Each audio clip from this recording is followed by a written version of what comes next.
How you doing there? Welcome back to Babylon Talmud. Today we're studying Daf Samach Vav, Daf 66 of Masechta Kiddushin. Friends, friends, man, it's late. It's like getting close to 9 p.m. So I might be a little bit tired. Alright, yeah, some relatively interesting stuff. We're dealing with like some one witness kind of stuff. Alright, here we go. We're going to start in the Samachim with Beis, like 10 lines before the bottom of the page or so. Omar Bai says, Abai, you got it?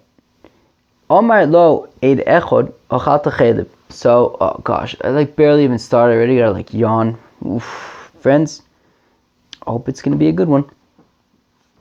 So, Omar lo eid echod. So, a fellow tells another fellow, hey, fellow, you ate chelev. Achalta chelev. You ate chelev by accident, right? You accidentally ate chelev. V'hala shosek. And so let's say, right. So Shimon says to Ruvain, hey, Ruvain, you ate chelev. And Ruvain doesn't respond. He keeps quiet. Nemon. So we believe Shimon that Ruvain ate chelev, and he has to bring a korban chatas, right? I believe this is based on the concept of shtika keodah. That when you keep quiet, you're be'etzim admitting it. So when Shimon says to Reuven, hey, you ate chelev, and he keeps quiet, so he's be'etzim admitting it, and he brings a korban chatos. V'tana tuna mi'etaka b'braise that says, Amalo ate echod achalta chelev. Shimon says to Reuven, you ate chelev. Chelev, of course, are forbidden fast, so you're not allowed to eat, and if you eat them, you're chayiv kares. So v'hala omer lo achalti, and Reuven says, nisht, I did not eat chelev. Potter. So then the Brisa says that Ruvain would not need to bring a korban chatas if he denies eating chelev. Time of the Omar lo. The reason why he does not need to bring a korban chatas is because he explicitly said nisht. He explicitly said, I did not eat the chelev. Ha'ishtik mehemen, implying that if he kept his mouth shut, if he didn't say anything, then Shimon would be believed. Omar Bai says Abai, Omar lo erechod nitmu tyrus. Says Abai that if Shimon says to Reuven, your tyrus became tamid, right? That I don't know, you had some pizza. The pizza was pure, but Shimon says to Reuven that the pizza became impure. Vala shosek, and Reuven keeps quiet. Ne'eman, so Shimon is believed that that Reuven's pizza is impure. And I think, I'm assuming that the point is, the concept of ochel chulin b'tayra, that people would eat even chulin like pizza in a state of purity. So therefore, if Shimon tells Reuven that his pizza is impure, Reuven won't eat it. V'tana tunim, we have a brisa that says, Eid echod omer, if a witness says, nitmu, so Shimon says to Reuven that the pizza is tameh, v'ala omer lo nitmu, and Reuven says, what are you talking about? This pizza, it's tahor. So potter, so we assume that it is tahor. Time of the Amar lo, the reason why we assume it's tahor is because Reuven says, what are you talking about? You don't know what you're talking about. Keep your mouth shut. Ha'ishtik mehemen. But if Reuven wouldn't have said anything, right? Shimon says, look, your pizza is tameh. Reuven keeps quiet. So then we believe Shimon, shtika ke'edah, and be'etzem, the pizza is tameh. Right? Shimon says to Reuven, your ox was sodomized. Ve'ala shosek, and Reuven keeps quiet. So Shimon is believed, and therefore Reuven's ox cannot be offered as a korban. V'tanatuna we have a brisa. V'shenevda bo'avera. I assume that shenevda bo'avera means avodah zarah. I assume it means avodah zarah. Oh no, shenirva, that it was poshit sodomized. V'shehimis al pi yerechor. Okay, I read that. Okay, v'shenevda bo'avera v'shehimis, that it was nirva. The shore was nirvad. V'shehimis, or it killed. Al pi yerechor, based on the testimony of one witness. Or al pi habaylim, or the owner says that it was sodomized or killed somebody. So Neman, erechod or the owner is believed. So hay api erechod echidami. So when it says that that you have a shore that shenevda boavera or shehemis, that there was an eid echod. So then we assume that it can't be offered as a korban. So what's with this eid echad? Idika modu bailim. If we're talking about where the owners admit, yeah, it's true, well then hainu alpi bailim. But that's what alpi bailim is. So elulav deshosik. Rather, it must be that it's talking about where the fellow keeps quiet, and we're saying that therefore the animal cannot be offered as a korban. Utzricha. And we need all three of these cases, right? We just listed three cases: the case of chaylev, the case of pizza, and the case of an ox. Diash minon hach kamai. So if we would only have the first case where we say that in that case, when he keeps quiet, he's be'etzim admitting that it's true. Ilav de kimle benafshe de avar chulim ba'azar lo hava maisi. So we would say, okay, look, in that case, the reason why when he keeps quiet, we assume that it's true, that Reuven is saying that it's true, because he wouldn't want to bring chulim ba'azar, right? Meaning, Shimon says you ate chaylev, he keeps quiet, and we're saying it's true, and be'etzem, we're saying that, and that means that he's going to bring a korban, he would have only kept quiet, which would lead to him bringing a korban if it was actually true. So therefore we can assume that shtika kodah aval nitmu tarasecho. But I might think that if Shimon says to Reuven, your pizza is tamei, meimar amrinon, I may have thought that to say that we would say, Hi deshasik to savar chazi lebi tumaso. Maybe Reuven only kept quiet because he figures, I really don't care. I'm not saying that the pizza is tummy, but I really don't care. If I can always just eat it when I'm tummy anyways. So just leave me alone. Is it tummy? Is it tar? I don't know. I don't care. But so I might think that if he keeps quiet, he's not actually admitting that it's tummy. Just that he says, okay, I can anyways just eat it when I'm tummy if I become tummy. And if so we needed to also say that also by the pizza. If he keeps quiet, he's be'etzim admitting that it's tummy. Now, if we'd only mention this, so mishum dika mafsid le bimei tarasu. Look, we can assume that when he keeps quiet by the pizza, it's because. Oh no, there's a phone call coming through. That's not going to be good. That's not going to be good at all. Hopefully, it won't get picked up. All right, stop ringing though. Uh-oh. Ooh. It was picked up. Okay, the reason why he's be'etzim admitting that it was that by the pizza when he keeps quiet, if he admits it, so then he's be'etzim. If he keeps quiet, he's be'etzim admitting that it's tummy. Is because meaning because he knows that by keeping quiet, he's not saying that I don't care. Right, he's saying he's be'etzem saying that wait, what? Mafsid le bimei tairaso, because he won't be able to eat it when he's tahor. Right, if we're saying that it's tameh, he won't be able to eat it when he's tahor, and therefore, if it was tahor, he would say something. Aval shor nirva meimar amar. But if we make the claim, Shimon says to Reuven that his shor was sodomized. So he'll say, you know what, I really don't care. I may think that, I'm just not going to say anything. I really don't care. I'm not planning to bring this korban this animal as a korban anyway. So who really cares? So I might think that he's not actually admitting anything. Therefore, we need to say that in that case as well, be'etzem, he is, if he keeps quiet by his ox, he's admitting that it's taka nirva and it can't be offered in the mizbeach. That's where we need all three cases. Zibaylu, that's the kasha. Ishto zinso be'erechod v'shosek mau. So, what's the halacha if Shimon says to Reuven, hey Reuven, your wife was mizaneh, and he keeps quiet. So is he be'etzem agreeing? Is he admitting it? So Amar Abaye Nemon. So Abaye says, yes, Shimon is believed. Rava Amar Enu Nemon. Rava says Shimon is not believed because his wife having an affair is arayas. And as we know from, I think from Masechta Sota, that davar shebe'erva needs dafka 2 witnesses, not 1. Omer Abaye says, Abaye, how do I know that that we could trust? If Shimon says to Reuven, your wife was Mazana, we trust Shimon.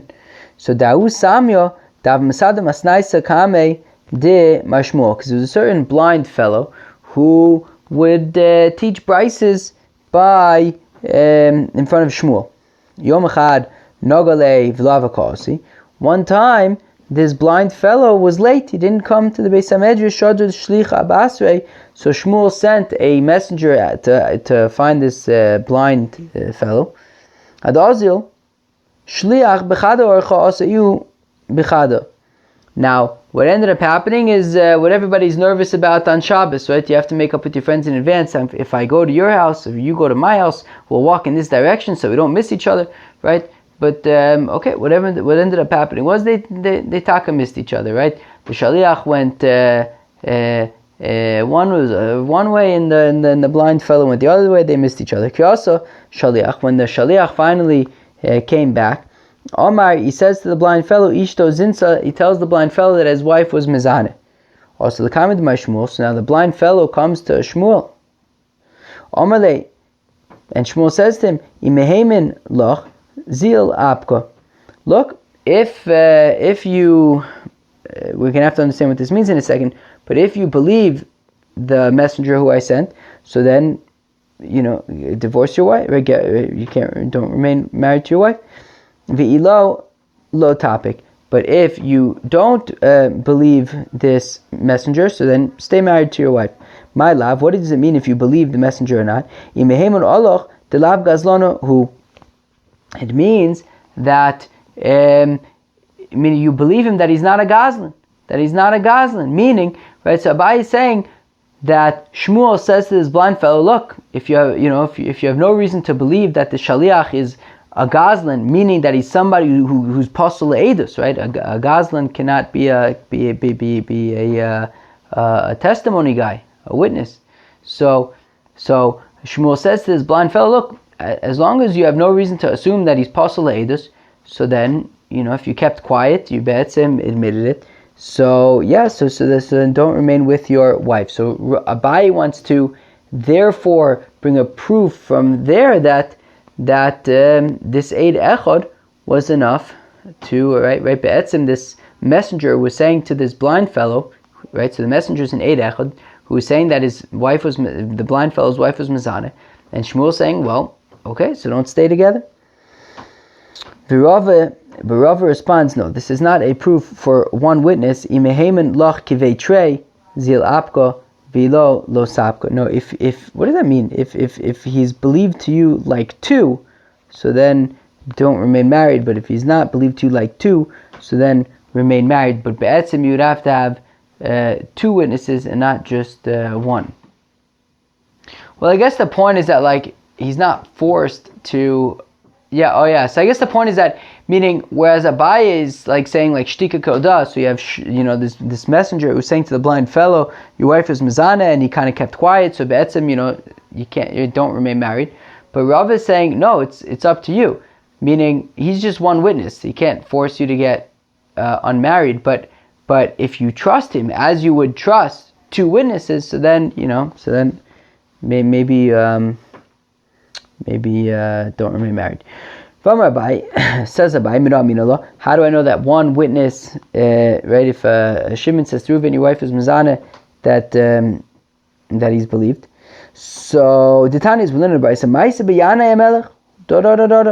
There was a Ma'ase with Yanai, with King Yanai. It's relatively famous, I guess. There was a Ma'ase with King Yanai, who was one of the Hasmonean kings. The Chashmonaim, of course, were Kohanim, right? Yochanan, Yochanan, Kohen Gadol, right? Who's Matisyahu? I don't know. Wait, what is it? What is it? Matisyahu ben Yochanan, Kohen Gadol, Chashmonai Ivanov. Matisyahu ben Yochanan. So Anyways, so they were Kahanim, and then they ended up becoming kings, and this was King Yanai. So Amar Abai says, Abai Mino Aminullah, how do I know that one witness would be enough? The Tanya is within Abai. So Maisa B'Yanai HaMelech Shehalach LeKuchlish of Midbar. So King Yanai went to a place called Kuchlis in the desert, V'chibei Sham Shishim Krochim, and he captured there 60 cities. All right, so it was a big success. The campaign was a big success. And on his way back, he was very, very happy because he had such a success. And he called all of the sages of Israel, and he says to them,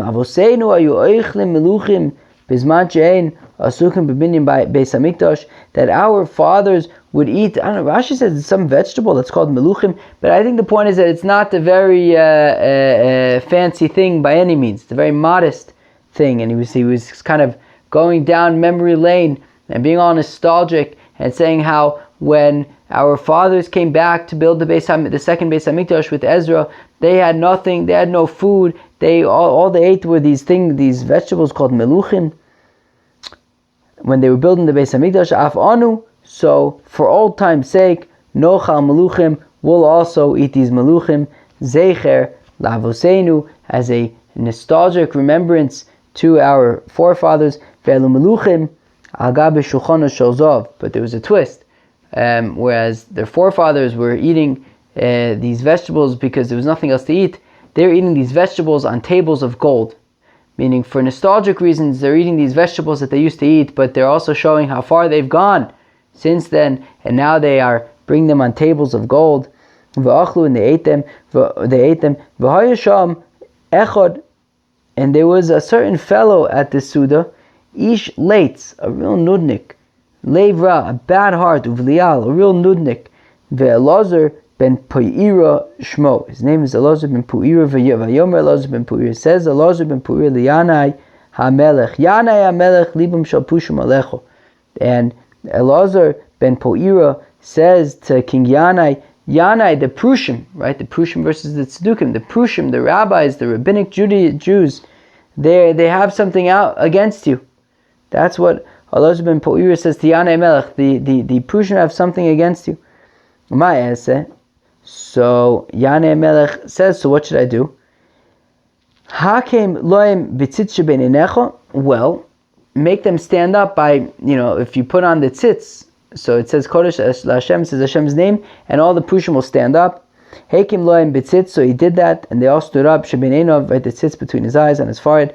Hayasham zokin echod, and there was a certain elder there. Yehuda ben Gedidya Shmo. His name was Yehuda ben Gedidya. Vayomer Yehuda ben Gedidya, says Yehuda ben Gedidya liyanai melech to King Yanai hamelech. Ravloch keser malchus. That it's enough that you are the king. Hanoch keser kehuna lezayir shel Aharon. Let one of the offspring of Aharon be the Kohen Gadol. Shayu Omen, because the rumor on the street was Imo Nishbeis b'Modiim, that Yanai's mother was captured was taken captive in Modiim, right? Modiin, right? Modiin was where the Maccabees were. So, and if his mother was taken captive, so we assume that if she's taken captive, then she had relations with her captors, probably against her will, and then. So therefore she can't marry a Kohen, and if his father was a Kohen, so it makes him a Chalal. So therefore the rumor on the streets was that he's a Chalal, he shouldn't be the Kohen Gadol, obviously. But they researched the matter, and it turned out that it was simply a rumor. It was not true that his mother was taken captive. And the rabbis at the Suda became persona non grata, and they left, and Yanai Melech was upset for this, based on this accusation. Vayomer Elazar ben Pu'ira, and says Rabbi Elazar ben Pu'ira liyanai hamelech, Yanai hamelech hedjit shebi Yisrael kachu. Look, a simple person, a regular person who gets embarrassed like this, okay, he has to deal with it. But kachu dino, he just has to deal with it. V'ata melech v'kohen gadol kachu dincha. But you, on the other hand, Yanai, you're the king, you're the Kohen Gadol, you don't need to deal with this kinds of embarrassment. Umay says, so Yanei Melech says, what should I do? And says, Elazar ben Po'ira, if you want to listen to me, roam some, destroy them. But then Yanei Melech says, what about the Torah? If I kill all the rabbis, what about the Torah? Hare krucho u'menachas b'keren zovis kol harotze lilmod yavo v'yilmod. Elazar ben Po'ira says, look, why are you so concerned about the Torah? The Torah is just a book. Anybody who wants can read it, can learn it. You don't need rabbis for that. Amar Rav Nachman bar Yitzchak says, Rav Nachman bar Yitzchak miyad nizruka bo apikorsis. Immediately Yanei Melech became an apikoris. The Havalei Lemeimer, because what he should have responded to Elazar ben Po'ira was Teinach Torah shebechsav. Sure, the written Torah, is technically, it means, it's in the corner. Let anybody go there and read it. But Torah Sheba'al Peh, but what about Torah Sheba'al Peh? What about the oral Torah? If you kill all the rabbis, who's going to transmit the oral Torah? Miyad Vatutze. So Yanai had that oversight. He didn't, so he was convinced by Elazar ben Po'ira that, look, don't worry about the Torah. Anybody could study Torah, but Yanai Amelech didn't think to say, yeah, but what about Torah Sheba'al Peh? Miyad Nizuka, okay, where am I? Sheba'al Peh Mai. So Miyad Vatotze Tzara Aide Elazar ben Po'ira, and then that made Yanei Amelech extremely, extremely upset, right? Meaning, Elazar ben Po'ir was stoking the flames. He said, Yanei Melech, you don't need to deserve this, right? And he says, what about the Torah, though? Elazar ben Po'ir says, don't worry about the Torah. People could still learn Torah. And then Yanei Melech got very, very upset because, as being egged on by Elazar ben Po'ir. Vayargu kol chachmei Yisrael. They killed all of the sages of Israel. V'haya olam mishtomim. And the entire world was silent. Ad Sheba, I guess without any Torah. Ad Sheba Shimon ben Shatach ve'echzir es Torah liyoshna. And then came Shimon ben Shatach. Shimon ben Shatach was spared because his sister was married to Yanei Melech, and she kind of made sure that he would survive, that Shimon ben Shatach would survive. And then ve'echzir es Torah liyoshna, and Shimon ben Shatach brought back the Torah to where it needed to be, with people learning. So Heichidami. So when we had said that the rabbis had said that Yanei Amelech his mother was a captive, and it says that they looked into it, it turned out to be untrue. Tell us more about that. If it means that, well, two witnesses said that she was taken captive, but two other witnesses said that they were not taken, that she was not taken captive. So my chozes tisomachto ahanis meichahani. Well then, if you have two witnesses saying she was taken captive and two saying that she wasn't taken captive, so then why would you rely on the group that says that she? Why would the rabbis think to rely on the group that says that she was taken captive? They should just cancel each other, right? Why not assume that she wasn't taken captive, right? If two are saying that she was and two are saying that she wasn't. Rather, must be talking about that there was an aid echad, that there was one witness that said that she was taken captive, but there were two witnesses that said that she was not taken captive. The reason why we cannot rely upon the one witness who says that she was taken captive was only because two other witnesses said that she was not taken captive. But if not for the fact that there were two others who said that she was not taken captive, we would have believed the one witness that she was taken captive. So Abai wants to bring that as a proof that you can trust one witness. Where am I? Okay. Where am I? Otherwise we would believe a one witness. Okay, to say that he's a cholol be'etzim. V'rava la'olam trei v'trei. Rava says no, we don't rely upon one witness. Really, it's talking about where there were two who said that she was taken captive, two said that she was not. Just like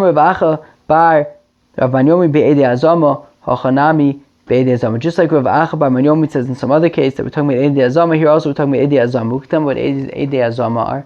Eidim Zomin is when you have two witnesses who say one thing, and then another two witnesses who say, how can you claim that you weren't even there, you were with us at that time in a totally different place? So if the first two, so we're talking about where the first two had said that she was taken captive, but then the next two people say, how can you say that she was taken captive? You were with us that day in some other place. So that is what happened, right? So they thought that she was taken captive, but it turns out that she wasn't. That yes, initially she was taken captive, but then they found a shifcha to kind of swap in her place, so she wasn't actually ever in a situation where she was, alone with the captors, and that she would be apostle kuna, and therefore she is fine.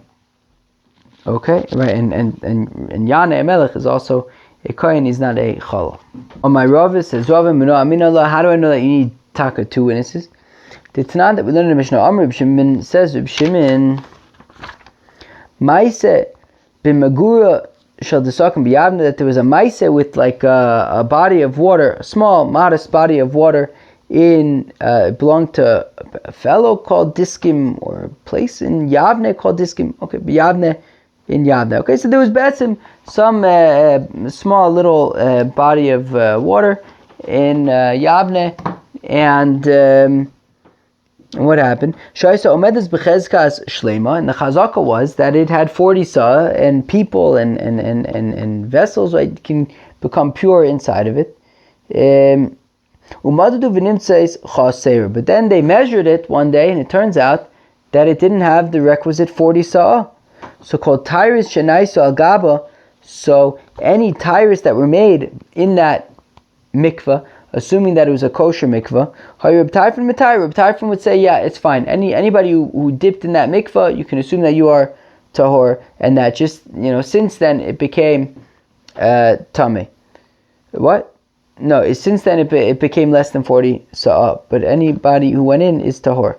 Reb Akiva matami. Reb Akiva says, no, you cannot assume that it was 40 sa'ah at the time that you went into this mikveh if it's subsequently found to be less than 40 sa'ah. Amar Reb Tarfon says, Reb Tarfon, mikveh zeh b'chezkas shalem hu omid. So Reb Tarfon says to Reb Akiva, I don't understand. This mikveh we assumed was had the 40 sa'ah. Right, so the chazaka was that it was kosher. Misafik atabal lechasro, and now when it's found out that it's less than 40 sa'ah, and now we don't know about anybody who went to the mikveh in the meantime. Before that, before the discovery. Out of safek, you're going to say that he's tamei. Out of safek. Wait, what? What did you say? Right, meaning. We assume that this mikveh had 40 sa'ah, so the chazaka is that at 40 sa'ah, and now when it's found that it's less, and we don't know about anybody who went to the mikveh in the meantime, you're gonna assume that they're tameh. Al tachzirenu misafik. Don't just assume the worst and assume that it was less than 40 sa'ah when this fellow went to the mikveh. Rabbi Akiva says, Rabbi Akiva, Adam zeh b'chezkas tamei omid. So Rabbi Akiva says, no, you're focusing on the mikveh itself. I'm focusing on the person. The person who goes into the mikveh is a tamei person. A tamei person goes to the mikveh. Misafek ataba l'taro. And now out of safek that you don't know about this mikveh, was it tahor at the time or not? You're going to say, right? You're going to say that this fellow who we know is definitely tamei is now tahor. Al tatarenu misafek. Don't make this fellow now tahor based on this uncertain situation of did it at 40 sa'ah or not. Right? Meaning don't. Rabbi Akiva responds to Tarfon, don't make him tahor. After all, we know that he was initially tamei. Wow, I'm like starting to lose my marbles a little bit, so I hope that what I'm saying makes sense. Amr Reb Tarfon says, Reb Tarfon mashal. So Reb Tarfon says, look, it's like a mashal omeid umakriv agabim mizbech, like a fellow who is busy doing the avodah in the Beis Hamikdash, v'noda shu ben gusha or ben chalutza, and then he finds out that he's a ben gusha or ben chalutza. that he's not somebody who's meant to work in the Beis Hamikdash. Avodah Kshera, that his avoda is kosher nonetheless. Right? So you want to say, like, just like this fellow in the Beis Hamikdash who finds out that he's a chalal, is the avoda that he did until now is kosher. So here also, right, if we find out that the mikvah is not 40 saw, anybody who went to the mikvah before then is fine. So Amar Rabbi Akiva, it says Rabbi Akiva, Mashal Omedu Makriv Agam Mizbeach. No, you got the Babylon. Sorry. So Rabbi Akiva responds to Reb Tarfon and he says, no, you got the story wrong. It's not like somebody who's doing the Beis Avod in the Beis Hamikdash and turns out he's a chalal. Rather, it's La'omed Umakriv Agam Mizbeach. Somebody who is being Makriv Korbanos is doing the avodah on the Mizbeach. V'noda shu balmum. Then it turns out that he's got a blemish that renders him unfit to do the avodah. Sha'avodah psulos, then any avodah that he's done until that point is pasul. So here also, Rabbi Akiva says that anybody who went to the mikvah before the discovery of the less than 40 saw remains pasul. So Amar Reb Tarfon says, Reb Tarfon, Ata Demiso Levalmum. You, Rabbi Akiva, are comparing the situation to a balmum. Vani Demisiv Leven Grusha U'men Chalutza, and I'm comparing the mikveh situation to a ben grusha and a ben chalutza. Nira lemi dome. So let's see, who would it make more sense to compare the mikveh situation to? I dome leven grusha u'leven chalutza. Nidonenu kiven grusha u'ven chalutza. So if it is like I'm saying that it makes sense to compare the mikveh to the ben grusha or ben chalutza, so then we should do that. Im dome levalmum, and if it's similar to a balmum, that the situation in the mikveh is more similar to a balmum, so then we'll treat it like a balmum. Hischar Rabbi Akiva lodun. So Rabbi Akiva then said, look, listen up. Mikveh psulo b'yochid, that a mikveh, if one person comes and says that it's less than 40 saw, we believe that one person. Uvalmum psulo b'yochid, and somebody who has a mum also is believed by just one witness. Right? Witness, right? Shimon comes and says Reuven has a mum, he's believed. Val yochiach ben gusha ben chalutza. But do not leave out of this ben grusha and ben chalutza shepsulo b'shnayim, that you need two witnesses to testify that his mother was a chalal in order for him to be a chalal. So therefore, Rabbi Akiva says that is why we compare. No, that is Rabbi Tarfon. No, that is Rabbi Akiva saying why we compare the mikvah to a balmum, because in both cases you only need one person to make the claim. Wow, I really apologize. My brain is like a little bit drowsy. It's pretty late, and it's a little bit hard to like make sense of what I'm saying. So I think I'm making sense so far. Davar acher, alternatively, mikvah psula begufo, balmum psula begufo. Additionally, both by a mikvah, if there's an issue, it's the mikvah itself. There's not enough water in it, or with a balmum. Right, it's the balmum is a physical thing on the fellow's body. Val yochiach ben grusha ben chalutza shepsulo me'acherim, to the exclusion of ben grusha ben chalutza. It's not the psul is not in them, rather it's in their parents. Amar Reb Tarfon says to Akiva, kol ha'poresh mimcha k'poresh min ha'chaim. Anybody who stays away from you, it's like they're staying away from life itself. It was meant to be a compliment to Rabbi Akiva. Okay, fine. Hi balmum shepsulu b'yachid heichi dami. Tell me about this balmum that is considered possible even with one fellow. Idika makrish lei mimehemin. So if Shimon says to Reuven, "Hey Reuven, you have a mum," and Reuven says, "No, I don't." So how can we believe Shimon? So Ella deshasik. Rather, it must be that Reuven kept quiet. Shimon says to Reuven, "You have a mum," and he keeps quiet. And yet we said that when it comes to ben grusha ben chalutza, if Shimon says to Reuven, "You are a ben grusha ben chalutza," the shasik, and Reuven keeps quiet. V'katani mikveh psulo b'yachid, uvalmum psulo b'yachid, and we say that the mikveh you only need one person to be posel. Balmum you need one person to be posel. Vayochiach ben grusha ben chalutza shepsulo b'shnayim. But don't bring me a kasha from ben grusha ben chalutza that dafka needs two. So Rava says, there you have it. Ben Gusha and Mechalutza needs two, not just one. Vabai Omar le'olam dekamakrish lei. So Abai says, no, really it is talking about where there was one witness. Wait, what? I don't know, my brain is not working. All right, exactly. Wait, what? Wait, what? Wait, what? My brain is like so not working.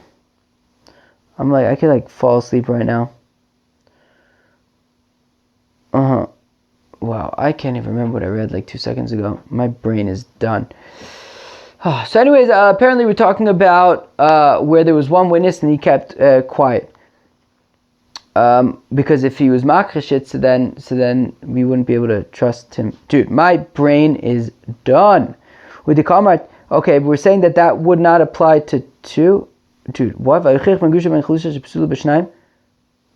because we were talking, what? So Rava was making the claim that if it's one witness and he keeps quiet, so then that works by mikveh and by mun, but not by ben gushim and chalutza. So I don't even know what I just said, but Rava says that's proof that you need two for arayis, for ben gushim and chalutza. Abayam says Abayah le'olam dekal makrish. No, it's not talking about where he kept quiet. It's talking about where he contradicted it. Well, if that's the case, then why do we trust it by the mikveh and by the mum? With the comment of my mehemen, then why would it be believed? The amalei shlach achvi, because both by the mikveh and by the bal mum, he could just prove it, right? Meaning. Shimon comes and says, Reuven, you're a bal mum, and he says, no, I'm not. So Shimon just says, well, we could just prove it, like, take off your clothing and we'll see. V'hanu de katani mikveh psula begufo umum psula begufo, and that's what it means that the mikveh, the psul is like in the mikveh itself, and the ba'mum, it's in his body itself, that we could just prove it, even if it's contradicted. Vayuchiach ben gushim and chalutza shepsulim acherim, but don't bring a proof from ben gushim and chalutza where it's not the psul isn't him, it's his parents, it's his mother. That we can't just prove so easily. Ben Gusha ben Chalutza davadasu ksher minalin. How do we know that technically if a ben Gusha or a ben Chalutza ayichalol does avod in the Beis Hamikdash, it's kosher? Amar Rav Yehuda Amar Shmuel the Amar Kra, that the pasuk says va'isalo lazaro acharav. So it says by a kohen, it says va'isa lo ulazaro acharav, and his children ben zera kosher ben zera apostle, whether it is a kosher child or whether it is a chalal. Avud Shmuel Amar says Avud Shmuel mehacha, from here Baruch Hashem Chelo, it says by Shevet Levi that may God bless his strength to follow of Tirtzeh, and he shall desire what his hands do. Afilu chulin sheba, right? When it says Baruch Hashem Chelo, even his chulin, even if they're chalalim. Tirtzeh, okay. Rabbi Yanai Amar Me'achas is Rabbi Yanai from here. Uvasa la kohen ashiyah bayom mahem, and we'll come to the kohen that will be in those days. V'chisayil adayit choshadam holech etzol kohen shlohaya biyomav. Did it ever enter your mind that he would go to a kohen that wasn't in his days? I mean, obviously he's going to the kohen that's in his days. Elazai kosher v'nischalel balmum. Wait, what? V'nischalel. Rather, it's talking about if you have a if the kohen was, we assume that he was kosher, but turns out that he was a chalal. So anything that he had done before then would be considered okay. Balmum davadoso psula minalan. How do you know that a balmum, if he does avoda, it's possible? So I'm reviewed on Shmuel to Amar Kra lachin emor hini nosin los bisi shalom. That it says by Pinchas, by the Kohanim, that it should be my covenant of shalom, of peace, kshu shalem, below kshu chaser. But we learn from shalom, shalem, that he has to be shalem, not have any mums.